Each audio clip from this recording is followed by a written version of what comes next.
Professor Tom Calma has been named Australia's Senior Australian of the Year. The Indigenous elder has worked for more than 45 years fighting for the welfare and rights of Indigenous communities, and he joins me now.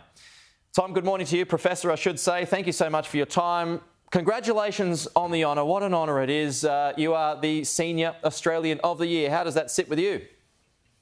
Oh, yeah, good. Makes you feel a bit older, but to be able to be eligible for the category. But for a lot of us older folk, we still think young, and I think there's still a good number of years left for us to serve our communities. Tell us about the work that you have done and the work that you now feel is as important as ever. Yeah, look, I've done many things, and a lot of it's been around education, both early years education. Right through to higher education.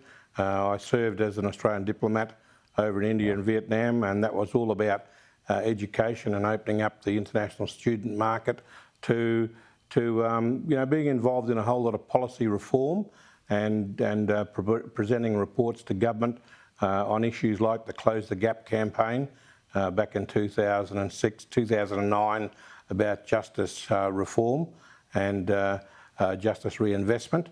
To issues that are very substantial on the voice and the various iterations of the voice. So, they're some of the key ones: racism, addressing that, post-colonisation, traumas and so forth. Just on the events of Alice Springs this week, the Prime Minister, as we know, made a dash to the Alice and made some changes there. What have been your reflections on the increase in violence in Alice Springs and what is potentially the answer there?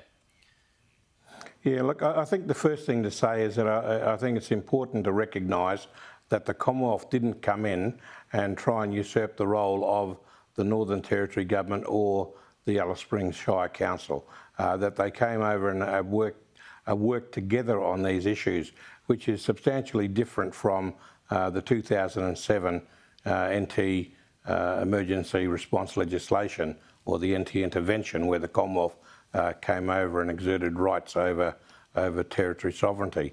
So it's different. It has a better opportunity for success because they've appointed somebody who's going to go and work with Aboriginal and Torres Strait Islander people and other members of the Alice Springs community to come up with those solutions. So that's I think really boding well for successes, but it's not going to be fixed overnight.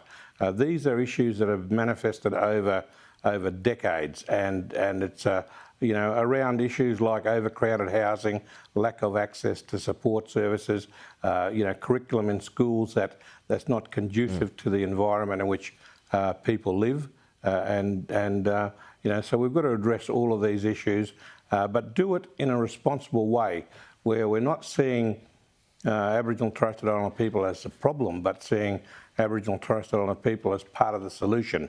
And that's what the Voice to Parliament's about how do we get good input into policy development, program implementation and legislation, so it has the best opportunity for success. Tom Calma, once again, congratulations. You are our Senior Australian of the Year. Well done. Thanks for your time.